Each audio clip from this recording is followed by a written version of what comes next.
Alors, bonjour tout le monde. J'espère que vous allez bien. Le Seigneur vous bénisse. Ce matin, nous recevons Junie Henry, mon amie d'enfance. Bonjour Nat, qui viendra nous parler de son témoignage aujourd'hui. Donc, nous remercions le Seigneur. Avant, nous allons lire le psaume 66. Nous allons prier. Ensuite, nous allons céder la place à John. Psaume 66. Poussez vers Dieu des cris de joie, vous tous, habitants de la terre. Chantez la gloire de son nom, célébrez sa gloire par vos louanges. Dites à Dieu que tes œuvres sont redoutables à cause de la grandeur de ta force, tes ennemis te flattent. Toute la terre se prosterne devant toi et chante en ton honneur. Elle chante ton nom. Venez et contemplez les œuvres de Dieu, il est redoutable quand il agit sur les fils de l'homme. Il changea la mer en une terre sèche, on traversa le fleuve à pied, alors nous nous réjouîmes en lui. Il domine éternellement par sa puissance, ses yeux observent les nations, que les rebelles ne s'élèvent pas. Peuple, bénissez notre Dieu, faites retentir sa louange. Il a conservé la vie à notre âme et il n'a pas permis que notre pied chancela. Quand tu nous as éprouvés, ô Dieu, tu nous as fait passer au creuset comme l'argent. Tu nous as amenés dans le filet, tu as mis sur nos reins un pesant fardeau. Tu as fait monter des hommes sur nos têtes, nous avons passé par le feu et par l'eau. Mais tu nous en as tirés pour nous donner l'abondance. J'irai dans ta maison avec des holocaustes. J'accomplirai mes vœux envers toi. Pour eux, mes lèvres se sont ouvertes et ma bouche les a prononcées dans ma détresse. Je t'offrirai des brebis grasses en holocauste avec la graisse des béliers. Je sacrifierai des brebis avec des boucs. Venez, écoutez, vous tous qui craignez Dieu, et je raconterai ce qu'il a fait à mon âme. J'ai crié à lui de ma bouche, et la louange a été sur ma langue. Si j'avais conçu l'iniquité dans mon cœur, le Seigneur ne m'aurait pas exaucé. Mais Dieu m'a exaucé, il a été attentif à la voix de ma prière. Béni soit Dieu qui n'a pas rejeté ma prière et qui ne m'a pas retiré sa bonté. Béni soit Dieu qui n'a pas rejeté ma prière et qui ne m'a pas retiré sa bonté. Nous allons prier. Oui, Papa, béni sois-tu, Seigneur. À toi la gloire, la louange, la magnificence au siècle des siècles. À toi qui es assis sur le trône, sois louange et gloire, Seigneur. Merci encore une fois, Père, pour ce temps que nous allons passer en ta présence, Seigneur. Merci pour ce privilège que tu nous donnes, Papa, d'être toujours en ta présence, Seigneur. Comme David, nous disons, mieux vaut un jour dans tes parvis que 1000 autres ailleurs, Seigneur. Parce qu'en ta présence, Seigneur, c'est la joie, c'est la révélation, c'est la paix, c'est le bonheur, Seigneur. Donc, nous te disons merci encore une fois pour ce privilège que tu nous donnes. Merci pour cette nouvelle journée que tu nous donnes, Papa. Merci pour John, Seigneur, que tu as donné la force, Seigneur, de témoigner de ton nom, Seigneur. Tu as enlevé tout esprit de timidité, Seigneur, et tu lui as donné cette force que seul toi, Seigneur, peux donner. Nous te disons merci, Papa. Merci pour la route que tu as faite avec elle. Merci pour ce témoignage spécial, unique que tu as fait avec elle, Seigneur, que tu lui as donné, Éternel Dieu, 3 fois, Seigneur. Seigneur, tu nous délivres pour qu'on puisse aller témoigner de ta grandeur. Et Seigneur, nous te disons merci parce qu'elle a obéi, Éternel Dieu, 3 fois saint. Elle aurait pu refuser, mais elle a accepté d'affronter sa peur pour parler de toi. Donc, nous te demandons de la bénir, Seigneur, de lui accorder ce que son cœur désire, Éternel Dieu, 3 fois saint, parce que toi, tu sais qu'est-ce que son cœur désire réellement, Papa. Donc, bénis chaque personne qui sera là, Éternel, envoie une parole de consolation pour ceux qui sont affligés. Envoie une parole de sagesse, Seigneur, pour ceux qui ont des décisions à prendre, Éternel, et fais grâce. Fais grâce, Seigneur, que la pluie de l'avant et de l'arrière-saison puisse tomber sur nous et nous arroser, Éternel, de 3 fois saint. Garde notre cœur, Seigneur, attaché à toi. Garde notre cœur attaché à toi, Papa. Encore une fois, reste avec nous, Père, nous te prions, non pas que nous soyons dignes, mais au nom de ton Fils Jésus. À lui seul, nous donnons toute la gloire au siècle des siècles. Amen. Amen. Amen. Donc, encore une fois, John, d'être avec nous ce matin. Donc, June, comme je l'ai dit, c'est mon ami depuis à l'âge de 14 ans. Donc, ça ne nous rajeunit pas. Mais nous sommes toujours belles, toujours jeunes. Donc, que voulez-vous? Oui. C'est la grâce. Ah, bonjour Agathe. Bonjour Agathe. Ouais, c'est June pour qui t'a fait venir. Alors, c'est ça, June, c'est ma compagne de prière, de genoux. Donc, on est ensemble. Puis, June, c'est une perle. Donc, ben, elle est déjà prise, c'est moi qui l'ai. Donc, c'est vraiment quelqu'un sur qui on peut compter. Donc, je remercie le Seigneur, June, pour toi dans ma vie. Alors, merci aussi pour toi. Vas-y, explique-nous comment Dieu a fait des choses dans ta vie, comment tu as rencontré papa. Comment ça, tu n'as pas encore dormi? Agathe a dit qu'elle n'a pas encore dormi. Qu'est-ce que tu as fait? Et puis, c'est ça. Donc, parle-nous de ta relation avec papa, comment papa a agi dans ta vie, comment il a fait exploser sa gloire dans ta vie. T'écoutons. Oh, je ne me suis pas présentée. Je vais me présenter d'abord, June. Nadine Francillon, présidente du lieu secret. Ce sont des outils pour aider la femme chrétienne moderne, francophone, à organiser son temps autour de Dieu. Donc, nous avons le journal qui est l'outil, vraiment, ça, tout est parti de là. Donc, vous pouvez écrire votre prière, vos rêves, les révélations que Dieu vous donne. Donc, tout est là. Ensuite, nous avons notre agenda, donc la fête des pères qui s'en vient. Donc, vous voulez faire un beau cadeau à papa. Si papa ne prie pas trop, bon, ben, ce serait toujours mieux de lui offrir le journal. Mais bon, si papa n'est pas intéressé, vous pouvez toujours lui offrir l'agenda ou bien le planificateur. Et que, ben, c'est ça. Le Seigneur vous bénisse. Alors, June, vas-y. Bonjour, Doris. Ouais. Bonjour. Merci, Nad, pour l'invitation. Je salue tout le monde qui nous écoute. Comme Nadine a dit, mon nom, c'est Junie. Donc, son ami d'enfance et son ami de longue date, son ami de toujours. Donc, c'est toute une vie et 14-15 ans, donc, à nos jours. Donc, c'est une grâce. Dieu fait grâce. Donc, il nous a gardés ensemble jusqu'à cette minute, jusqu'à ce moment. Donc, c'est une grande bénédiction de l'avoir comme ami. Donc, comme elle a dit, ce sont des liens qu'on ne trouve pas de nos jours. Donc, mais Dieu nous a fait grâce et je lui remercie pour ça. Donc, comme Nadine a dit, je suis chrétienne. Je suis née dans une famille chrétienne, grandie dans une famille chrétienne, grandie au sein de l'Église.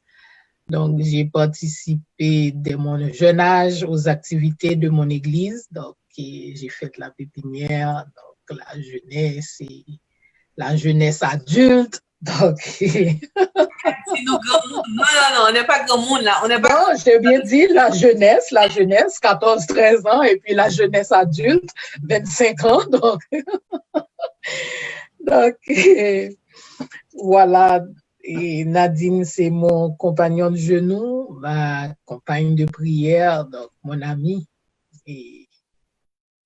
Amen. Donc, ma sœur, si je peux dire ça, donc des fois. Oui, c'est ma sœur. Donc, je remercie le Seigneur pour elle, pour son ministère, le travail qu'elle fait. Des fois, je me demande comment elle fait. Donc, Dieu sait. Donc, Dieu pourvoit. Donc, quand il donne des visions, il fait des provisions aussi. Donc, je crois que c'est ce qu'il a fait pour Nadine. Il lui a donné la vision, de grandes visions, et il a fait les provisions pour elle. Et nous glorifions le Seigneur pour ça. Donc, et ce matin, donc, je suis là. J'espère que ma voix, donc, et mon témoignage va encourager quelqu'un ce matin, donc, qui fait face à des difficultés côté de santé. Donc, notre Dieu nous a dit qu'il nous guérit de toutes nos maladies. Donc, quelle que soit la maladie, il peut nous guérir et il choisit la façon de le faire. Donc, nous avons seulement besoin du discernement pour comprendre les voies de Dieu, pour comprendre comment il travaille dans nos vies. Donc, mon témoignage, donc ce matin, j'ai été diagnostiquée d'un cancer du sein. Donc, c'était en 2012, février 2012. Donc, c'est arrivé comme ça. Donc, pas de douleur, pas de malaise, rien, absolument rien. Et puis, donc, je me souviens seulement que peut-être vers les 2008-2009, je commençais à avoir des taches de sang dans ma chemise de nuit à mon réveil le matin. Donc, je ne comprenais pas, je ne savais pas. Je pensais que je m'étais écorchée, gratinée en dormant. Donc, je ne faisais pas attention. Donc, un matin, je parlais à l'une de mes sœurs et je lui expliquais la chose. Donc, Dieu a dirigé ma main vers mon sein. Donc, j'ai pressé le sein et du sang sortait. Donc, j'ai dit ça à ma sœur. Elle m'a dit, oh non, non, non, ce matin, tu ne vas pas à l'école. Tu vas directement aux urgences. Et puis de là, l'histoire a commencé. Donc, j'ai été aux urgences et on m'a fait des mammogrammes et on m'a envoyé chez moi. Donc, le médecin m'a dit, s'il y a quelque chose, on va t'appeler. Et effectivement, on m'a appelé pour me dire que la mammogramme n'est pas très claire, de venir la refaire. Donc, j'ai été. Ensuite, on m'a dit, on voit des choses qui ne sont pas très claires et qu'il voulait s'assurer. C'est rien. C'est peut-être des calcaires. Toutes les femmes ont des calcaires dans leur sein à cause du lait, tout ça. Donc, on m'a dit que je dois faire une biopsie. Donc, j'ai fait la biopsie et puis peut-être le lendemain, on m'a appelé pour me dire de venir à l'hôpital. Et c'est là que le docteur m'a donné son diagnostic. C'était en février 2012. Donc, elle m'a donné le diagnostic et elle m'a dit que j'ai un cancer du sein. Donc, elle m'a dit, c'est une bonne et une mauvaise nouvelle parce que c'est au stade 0. C'est pas assez agressif, mais c'est assez large. Ça se dirigeait vers mes poumons. Donc, et la bonne nouvelle, c'est que c'est 0. Donc, on a vu ça à temps. Donc, il y a un moyen, il y a toutes les chances de me traiter correctement. Donc, elle m'a dit cela. Donc, comme vous le savez, comme vous le supposez, donc j'ai pleuré. Donc, c'est pas une bonne nouvelle de savoir qu'on a qu'on a un cancer du sein. Donc, quel que soit le cancer, quelle que soit la maladie, donc c'est toujours pas une bonne nouvelle de savoir qu'on est malade. Donc, arrivé chez moi, j'ai pleuré, j'ai demandé à Dieu pourquoi moi. Donc, c'est là, donc on a parti. Donc, j'ai été dans tous les rendez-vous pour l'opération, pour l'intervention chirurgicale qui a eu lieu le 17 avril 2012. Donc, j'ai été opérée, on a fait une ablation du sein, donc on a tout enlevé. Donc, Dieu a fait grâce, il était présent lors de l'intervention chirurgicale. Donc, tout s'est bien passé. Et je me suis retrouvée quelques heures après dans ma chambre, seulement un petit peu somnolente et à cause des médicaments. Et on essaie de me tenir, de me garder en alerte parce que je ne faisais que dormir. Et à un moment, donc, j'ai eu une réaction allergique et aux médicaments qu'on me donnait, je ne savais pas comment. Donc, à un moment, il y avait un médecin qui faisait la tournée avec des étudiants et il est arrivé dans ma chambre et il y avait là une infirmière à mon chevet et il lui demandait comment je suis. Et elle lui expliquait. Donc, c'est à ce moment, même somnolent, Dieu était là. Donc, j'ai entendu l'infirmière, j'ai entendu le docteur demander à l'infirmière combien de milligrammes de morphine qu'on m'a donné.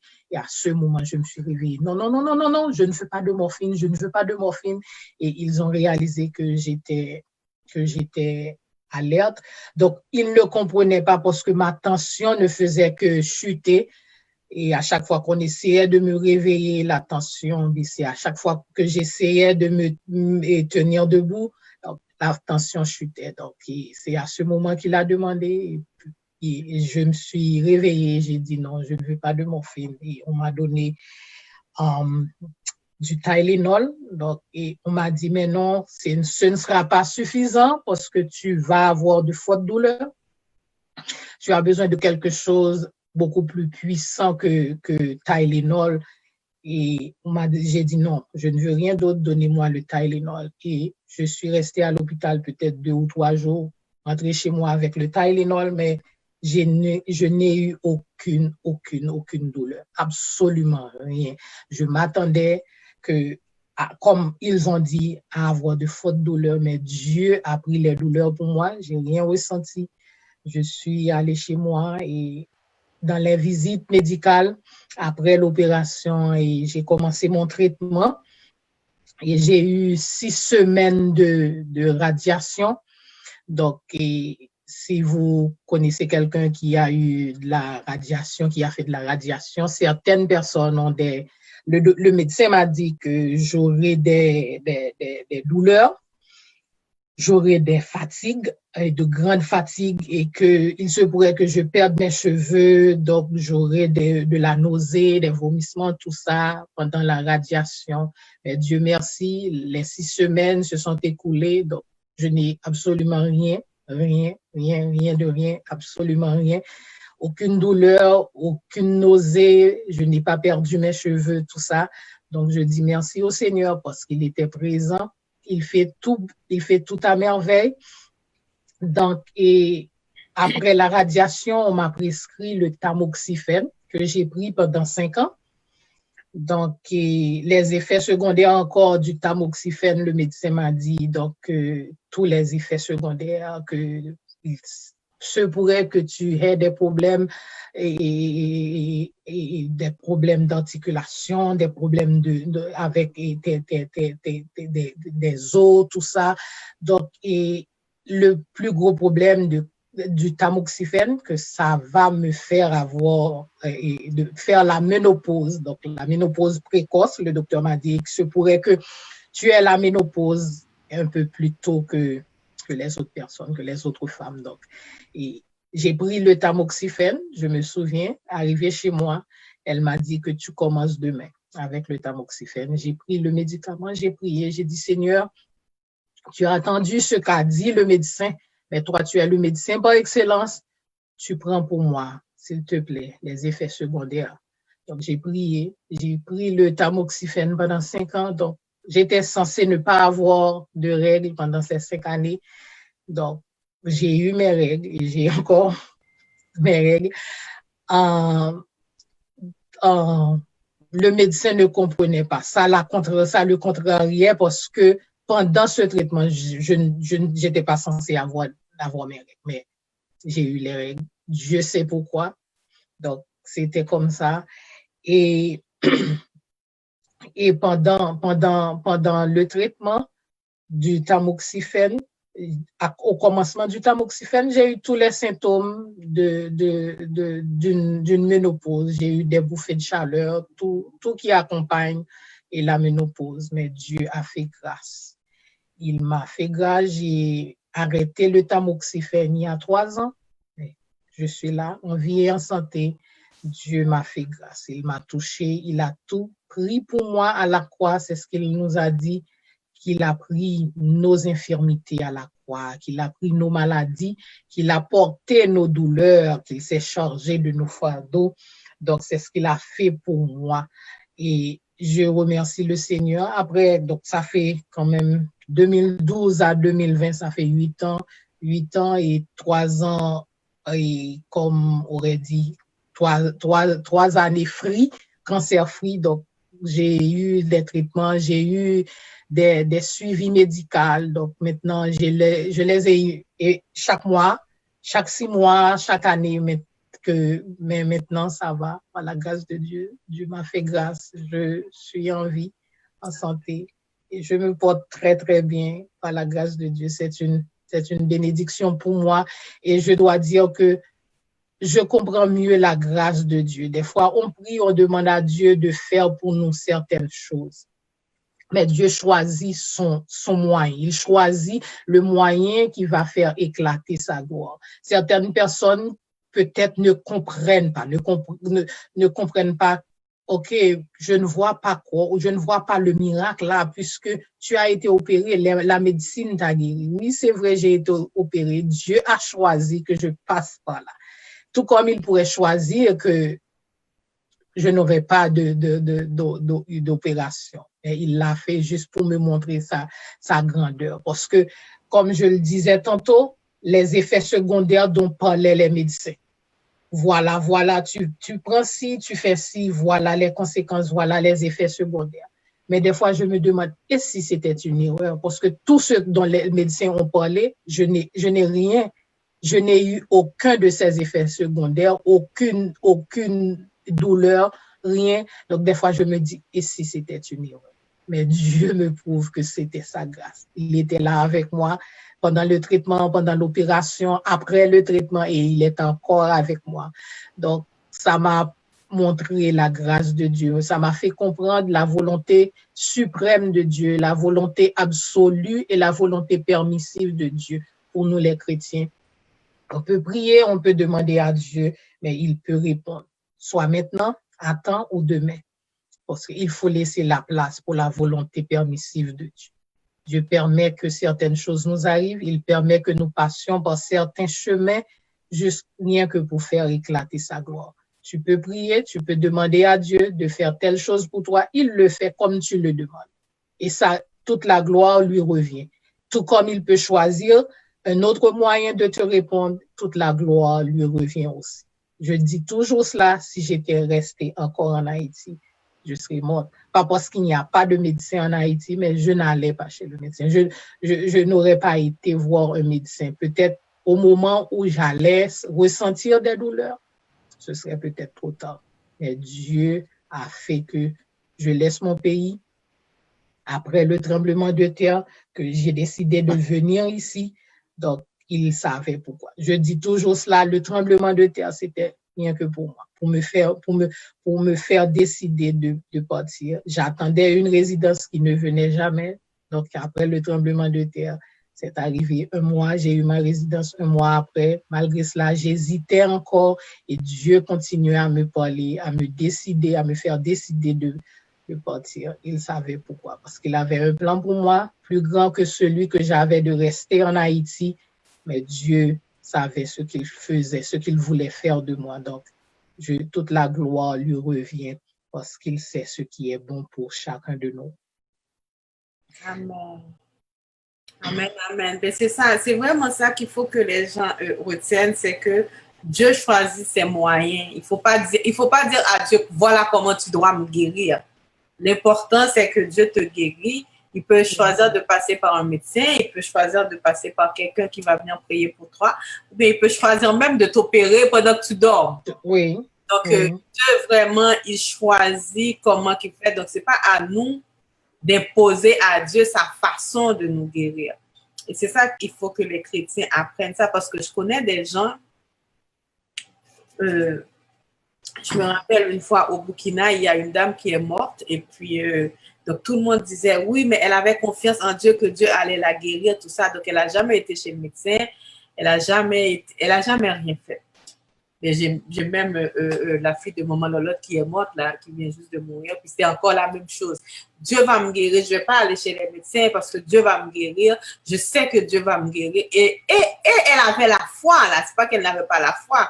Mais Dieu choisit vraiment comment il agit pour nous. Comment il agit. Il peut décider, il décide. Dieu est un Dieu créatif. Il décide comment faire. Donc, le fait de lui imposer, donc là, c'est comme, on est plus des enfants gâtés que autre chose. Donc, c'est vraiment de laisser Dieu agir comme bon lui semblera. Comme nous, on veut. Il faut beaucoup de sagesse aussi dans nos prières pour reconnaître la volonté de Dieu. Du discernement quand on prie surtout. Dieu, je veux telle chose, mais selon ta volonté. Et quand vous dites selon sa volonté, vous devez être prêt à accepter sa volonté. Des fois, on dit selon ta volonté, et quand la chose arrive, quand on fait face à la volonté de Dieu, on dit non, Seigneur, c'est pas ça. On continue à prier, peut-être on recommence à prier d'une autre façon. Mais souvenez-vous que vous avez dit, Seigneur, selon ta volonté. Non pas la mienne, mais ta volonté. Amen. Donc, Dieu est fidèle. Il ne va pas nous emmener quelque part où sa grâce n'est pas. S'il t'envoie chez le médecin, il met les docteurs, il met les médecins là à notre disposition. Les médecins soignent, mais celui qui guérit, c'est Dieu. Amen. Il choisit les médecins, tout comme il ne pouvait pas choisir les médecins. Donc, prie, dans ta prière, demande beaucoup de sagesse et du discernement à Dieu, parce que on cherche toujours sa volonté et sa gloire.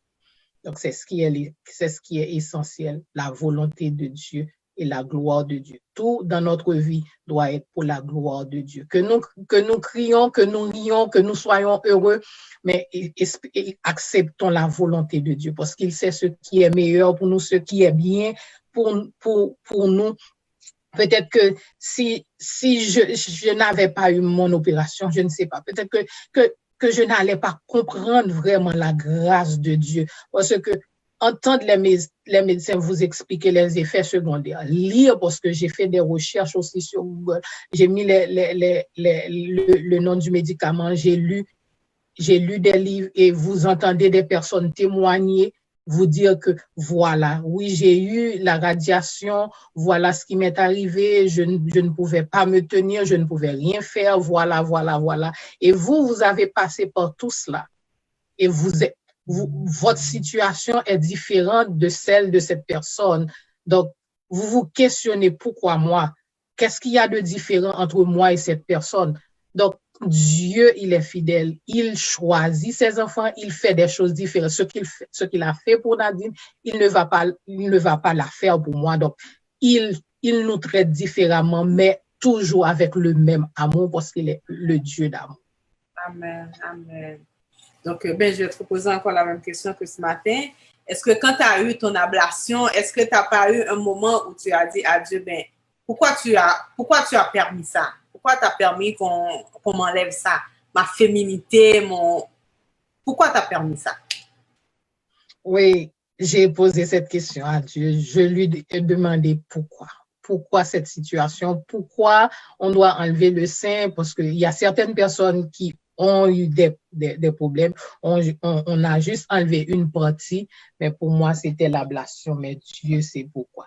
Des fois, Dieu enlève certaines choses dans notre vie qui pouvaient être considérées comme des idoles, si je peux dire cela. Il nous enlève, il nous déplace dans certains lieux, dans ce confort que nous avons, il les enlève juste pour attirer, pour garder notre attention. Donc, je vis ça très bien. Sincèrement, ça ne me dérange pas, je le vis très bien. Mais Dieu m'a donné la force, la sagesse d'accepter. Je m'accepte. C'est Junie, c'est encore Junie. Donc, il n'y a rien de changé. J'ai encore ma personnalité, ma volonté, ma vie, ma relation avec Dieu. Donc, c'est encore moi. Dieu sait pourquoi. C'est vrai, je lui pose la question des fois au début, mais maintenant, ça va, j'accepte que sa volonté soit faite. Il sait ce qui est bien pour moi, ce qui est meilleur. Donc, que sa volonté soit faite. Amen. Comment tu évalues ta relation avec Dieu avant le cancer et après le cancer? Est-ce qu'il y a quelque chose qui a changé ou bien c'est toujours la même? Parce que je suppose que après ça, là, tu n'es plus... c'est comme Job, là. J'avais entendu parler de toi maintenant. Oui, maintenant, mon œil t'a vu. Oui. Donc, qu'est-ce qui a changé vraiment dans votre relation avant le cancer, June avant et June maintenant, là? Ben, moi, je sais, mais je veux dire, les gens aiment ça savoir. June avant, donc, comme tu viens de le dire, tu as cité Job en exemple, j'entendais parler de toi, maintenant mon œil t'a vu. J'entendais les gens dire, j'ai eu une expérience à Dieu, Dieu m'a guéri, Dieu a fait ci pour moi, j'entendais cela. Maintenant, je peux en témoigner de la grâce de Dieu. Je peux en témoigner de la faveur de Dieu envers ma vie. Je ne vais pas dire que Nadine a eu une relation avec Dieu ou X a eu une relation avec Dieu. Je partage ton témoignage. Maintenant, Dieu m'a fait grâce d'avoir le mien. Pas seulement ce témoignage-là, mais après, je peux dire après 2010, je comprends, ma relation avec Dieu a changé. Je comprends mieux ce que cela veut dire, avoir une relation avec Dieu, entendre la voix de Dieu te parler. Des fois, ça arrive très clairement, tu peux entendre la voix de Dieu te parler très clairement et ça t'étonne. Et tu regardes et pour voir s'il y a quelqu'un vraiment qui te parle quand c'est arrivé pour la première fois, je me souviens. Donc, je me suis retournée parce que j'entendais des voix. Donc, c'est une belle chose. Je n'ai pas vraiment de mots pour l'expliquer, mais c'est une belle chose de savoir. C'est comme un enfant, tu sais que ton papa est là, tu te sens rassuré. Donc, c'est cette sensation, cette grâce. Donc là, tu sais que, OK, je fais face à tel problème, mais cela ne dépend pas de moi. Je prie et je laisse le reste à Dieu. Tu comprends Dieu mieux, tu le connais mieux, ma relation avec lui maintenant, c'est différent. Donc, des fois, je dis, Seigneur, tu fais tout en ton temps. Tu choisis maintenant, pendant ces années-là, maintenant que tu travailles dans ma vie, que tu me façonnes comme tu le fais là maintenant, que ta gloire soit que ton nom soit glorifié. Donc, tu choisis de le faire là maintenant. Et c'est bien, je peux dire. C'est bien, je me sens bien maintenant. C'est comme si, c'est pas une insouciance, mais je remets tout à Dieu. Je m'inquiète pas. Quand je dis je m'inquiète pas, je sais que il le fera en son temps. J'aime ce passage dans Habakkuk. Il le fera en son temps. Je peux beau prier, je peux beau jeûner, mais autant fixé, autant manqué de Dieu. C'est ce que là maintenant je comprends. Dieu, il fait tout à merveille, il fait tout. C'est vrai, j'ai grandi dans l'église, c'est vrai, j'ai connu Dieu depuis mon jeune âge, mais maintenant là, ma relation avec lui, c'est pas la même, c'est pas celle que j'avais il y a 10 ans, il y a 5 ans, il y a 20 ans de cela. Mais maintenant, je peux parler de la grâce de Dieu. J'ai expérimenté la grâce, la bonté, les faveurs, les compassions de Dieu. Donc, je peux en parler. Pas partager le témoignage de quelqu'un, mais je peux partager. J'ai des témoignages à partager. J'ai des bénédictions. J'ai reçu des bénédictions de Dieu que je peux partager avec des personnes là maintenant. Donc, c'est une bénédiction. C'est une grâce. Amen. Donc, et c'est ça qu'il faut que les gens comprennent parce que les épreuves là sont pas là pour nous tuer, les épreuves sont là pour nous façonner, Oui. Et quand Dieu cherche quelqu'un, tant que tu t'arrêtes pas, tant que tu ne dises pas Seigneur, me voici, le Seigneur va toujours aller te chercher parce qu'il a un plan pour toi. Et son plan pour toi là, parce que Dieu est souverain, le plan de Dieu, voilà. Il faut que ça s'accomplisse. Ça doit. Donc, tant que tu t'arrêtes pas et tant que tu n'es pas au niveau qu'il veut que tu sois, donc les épreuves seront toujours là pour te façonner, pour te façonner, pour te façonner. Donc, toi, tu connais Dieu maintenant, tu connais le Dieu, le Jéhovah Rapha. Donc, il a fallu que tu sois malade pour connaître le Jéhovah Rapha. Tu comprends? Donc, Abraham a connu Jéhovah Jireh parce qu'il fallait qu'il aille sur la montagne. Sur la montagne, offrir son fils, oui. Donc, pour que Job puisse dire ça aussi, c'est la même chose. Donc, il ne faut pas que les gens rejettent les épreuves. Non, ce n'est pas facile les épreuves, ce n'est pas drôle. Mais c'est à travers ces épreuves que papa vraiment va faire le travail qu'il veut faire en nous. Oui. Il faut qu'on l'accepte. Oui. Il faut l'accepter. Il ne faut pas commencer à se plaindre. Oui, et comme il dit dans sa parole, il châtie l'enfant qu'il chérit. Donc, c'est pas une punition vraiment vraie quand tu passes par des épreuves. Mais c'est que Dieu te cherche. C'est qu'il veut ton attention. Il veut que tu lui offres ton temps, ton talent, ta vie, toutes les bénédictions qu'il a mis, tous les dons qu'il a mis en toi. Il veut que tu les utilises pour sa gloire. Des fois, donc, c'est ne regarde pas, comme Jacques l'a dit, ne regarde pas comme un sujet d'affliction les diverses épreuves auxquelles vous pouvez être exposés, sachant que l'épreuve de votre produit la foi. Donc, Dieu, il fait tout. Donc, j'encourage quelqu'un quand tu fais face à des moments de difficulté, soit maladie, soit la mort, quelle que soit l'épreuve que tu fais face, mais seulement aie confiance, Dieu fait tout à merveille. À travers les épreuves, sa gloire va s'éclater. À travers l'épreuve que tu fais face, il te cherche. Il va faire quelque chose de merveilleux avec toi. Donc, sois patient, garde la foi, demande à Dieu la force de passer à travers ces épreuves. Donc, ce sera toujours pour sa gloire et une bénédiction pour ta vie. Des fois, quand je parle de bénédiction, je ne parle pas de choses matérielles seulement. Donc, c'est bien d'avoir une belle position, une belle situation économique. On n'a pas à s'inquiéter pour de l'argent. C'est bien, mais c'est beaucoup, beaucoup mieux d'avoir cette bénédiction. Bénédiction que rien ne peut acheter. Je parle de la paix intérieure que Dieu seul peut te donner dans des situations difficiles où tout le monde s'alarme, où tout le monde attend que toi aussi tu t'alarmes, mais tu gardes ton calme et tu passes, tu as le sourire, tu as la joie, tu as la paix.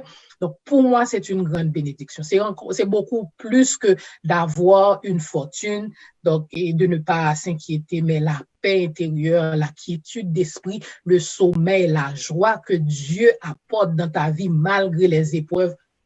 Là, pour moi, ce sont des bénédictions incomparables. Donc, il n'y a pas de... C'est ça, c'est comme David a dit, quand je marche dans la vallée de l'ombre de la mort, je ne crains aucun mal, car tu es avec moi. Oui. Dans l'épreuve, Dieu est là. Comme toi, tu as dû passer par la radiation, tu as dû passer par l'opération, tout ça. Tu as dû prendre les médicaments aussi, mais ça n'a pas eu les mêmes effets sur toi que sur quelqu'un d'autre. Oui. Donc, c'est là qu'on voit la main de Dieu quand même. Dans les épreuves. Donc, on remercie Papa parce qu'il y a juste lui qui peut le faire. Oui. Et voilà, je ne sais pas si les gens ont des questions, donc c'est le temps de poser vos questions parce qu'on termine. Donc, est-ce que j'avais une autre question? Je ne pense pas que j'avais une autre question. Peut-être quel conseil que tu donnerais à quelqu'un qui vit une épreuve, une personne qui se dit, oh ben, si Dieu était là, pourquoi ça m'arriverait à moi? Si Dieu était là, pourquoi... On a tellement de pourquoi là. Donc on se dit, oh oui, mais si tu étais là, c'est comme je pense que c'était Marie après la mort de Lazare. De Lazare. C'est ça. Si tu étais là, mon frère ne serait pas mort. Ne serait pas mort. Qu'est-ce que tu dirais à quelqu'un qui vit des difficultés vraiment là, qui est dans l'épreuve, là, qui est dans le feu? Quel conseil que tu donnerais vraiment à cette personne-là pour lui dire que Dieu est là? Donc, je vais reprendre les mots de notre Seigneur Jésus-Christ qu'il a dit à Marie. Ne t'ai-je pas dit que si tu crois, tu verras la gloire de Dieu. Amen. Donc, dans les situations, quand on a dit à Jésus que Lazare est malade, on a envoyé de dire à Jésus que Lazare est malade. Qu'est-ce qu'il a répondu? Cette maladie, c'est pas pour la mort, mais c'est pour la gloire de Dieu. Ouais. Donc, il a dit à Marie, ne t'ai-je pas dit que si tu crois, tu verras la gloire de Dieu. Je le dis ce matin à quelqu'un qui fait face à des difficultés, à des maladies, à des épreuves. Si tu crois, tu verras la gloire de Dieu. C'est pas facile. On va dire, mais maintenant, mais non, tu ne sais pas ce que je vis, tu ne comprends pas ma situation. Mais juste prends un peu de recul devant cette situation. Qu'est-ce que tu peux faire? Qu'est-ce que tu peux faire qui va changer ta situation? Absolument rien.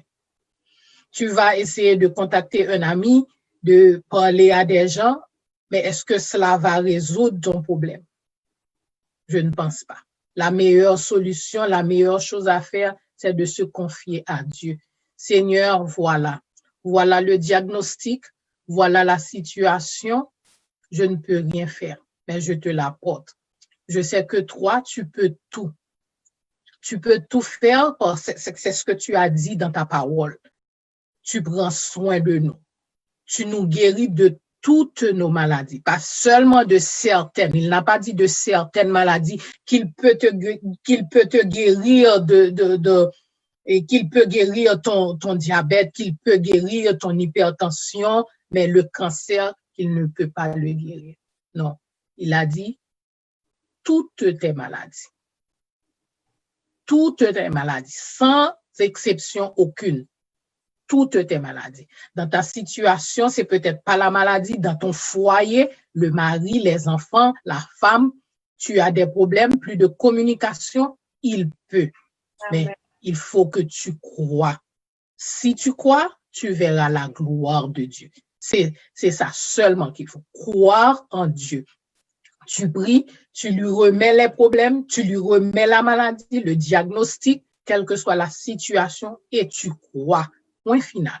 Il n'y a pas d'autre chose, tu crois. Tu peux appeler une amie, cet ami ne va pas te donner la situation. Mais l'ami fidèle, celui qui ne change pas, qui peut tout faire, qui a le contrôle sur tout, c'est Dieu.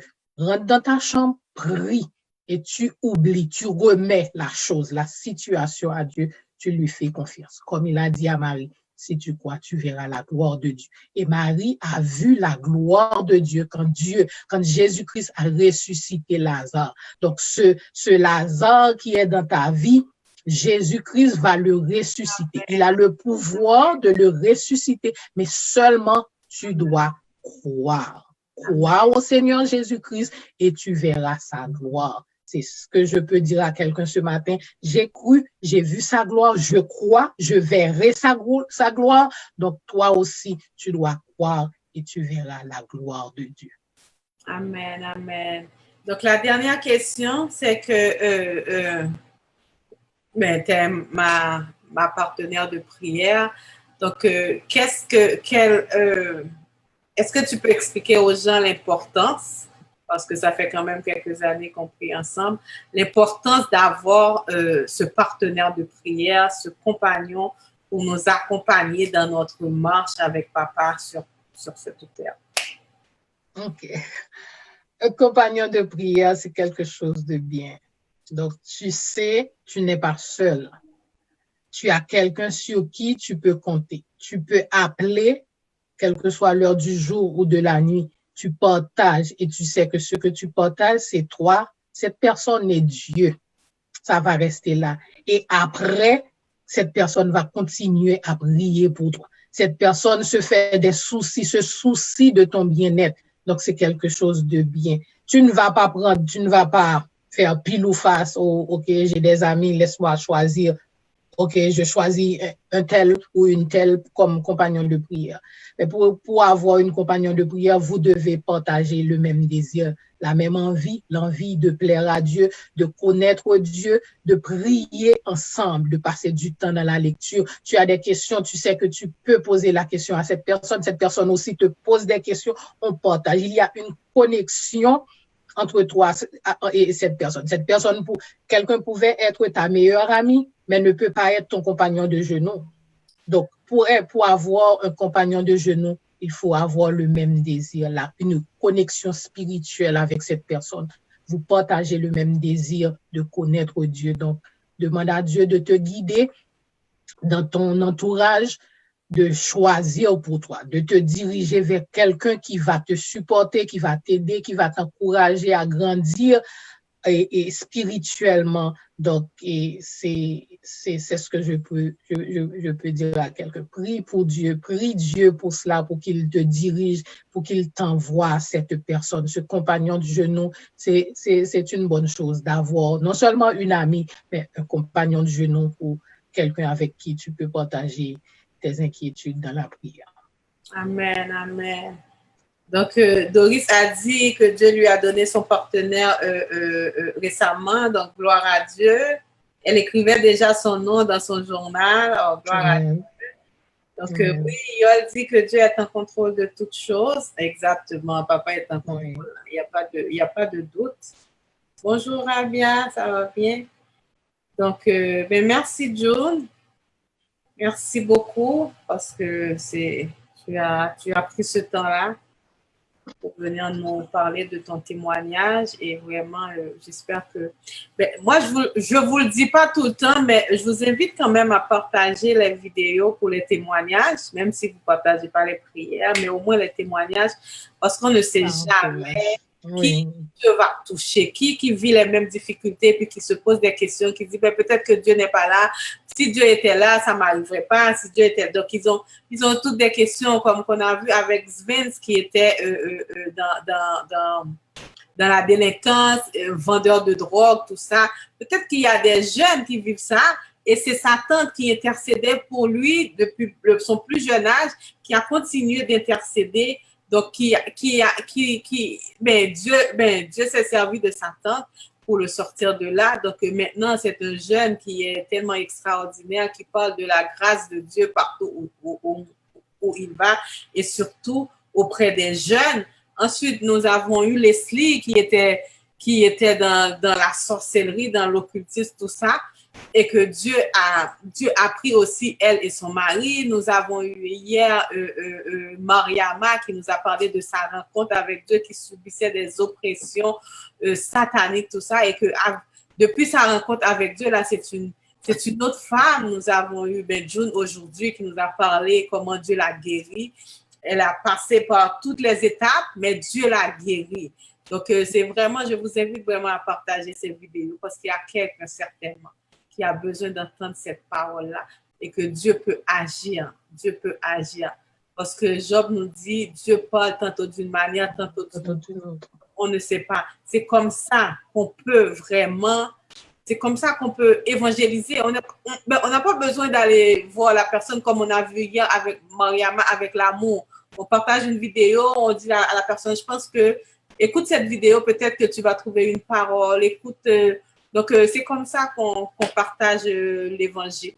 Donc, je vous invite vraiment à partager ces vidéos de témoignages qui est vraiment, vraiment là, c'est une bénédiction. Vous savez, je voulais vraiment faire ça, vraiment pour la gloire de Dieu, pour que les gens puissent voir que Dieu agit encore en 2020. Yes. Pas juste dans le temps là. Non, papa agit encore. Et entendre d'autres personnes que moi le dire, donc, vous voyez que il est vivant là, il est naturel. Il est palpable, yes. C'est ça, Dieu là, il est là. Donc, le Seigneur vous bénisse. Nous allons demander à June de conclure pour nous par la prière. Oh, ça fait plaisir, Rabia. Dieu est grand, merci Junie, c'est Rabia, merci à toi. Ah, gloire à Dieu. Doris a dit que Dieu a touché son mari et maintenant il fait du bénévolat à l'église. Amen. Amen. Que le Seigneur continue à te garder, Julie, pour sa gloire. Ça, c'est Yol. Merci beaucoup, les filles, c'est gentil. Donc, John, tu vas prier pour nous et encore merci. Merci pour ton beau témoignage. Merci de t'être laissé utiliser par papa pour sa gloire. Je te remercie, Nad, pour l'invitation. Donc, je remercie tout le monde qui écoute, que le Seigneur touche quelqu'un ce matin, quelqu'un qui a besoin d'une parole, qui a besoin de réconfort, donc qu'on n'entende pas ma voix, mais la voix du Seigneur qui puisse parler à vos cœurs et vous touche, vous transforme pour sa gloire. Seigneur éternel, Dieu 3 fois saint, Dieu grand, nous te disons merci. Merci Seigneur pour ce beau jour. Merci éternel Dieu pour ce temps de témoignage que nous avons eu pour parler de ta gloire, de ta grâce, de ta magnificence, de ta bonté. Tu es le Dieu fidèle, tu restes et demeures fidèle. Tu étais sur ton trône lors du déluge, tu es encore sur ton trône. Tu as agi au temps d'Abraham, au temps d'Isaac, et tu continues à agir aujourd'hui, Seigneur. Nous te disons merci pour chacun des auditeurs éternels qui étaient là présents, Seigneur. Tu les connais, tu connais leur situation. Nous te demandons d'agir pour eux, d'intervenir à travers leur situation. Que tu fasses éclater ta gloire, Seigneur, et qu'ils prient et qu'ils, Seigneur Dieu, te glorifient, éternel, à travers leur situation, sachant que toi seul, autant fixé, autant marqué par toi, tu agiras en leur faveur. Seigneur, bénis Nad, continue à la protéger Continue, Seigneur Dieu, à lui donner des visions éternelles pour propager ton évangile, pour toucher des cœurs, Seigneur Dieu, à travers son ministère. Reste avec nous et bénis-nous au nom de Jésus-Christ que nous t'en prions. Amen. Amen. Donc, merci. Oui. Amen. Moi et ma maison, nous continuons de servir l'Éternel. Amen. Amen, Doris. Donc, merci, June. Je t'aime. Merci, Nad. Je t'aime aussi. Bonne journée à toi. À tout à l'heure. Donc, à plus tard. Oui, à tout à l'heure. Ouais. Bye bye tout le monde. Merci. Bye. Je t'aime. Je t'aime aussi. Bye, ma puce.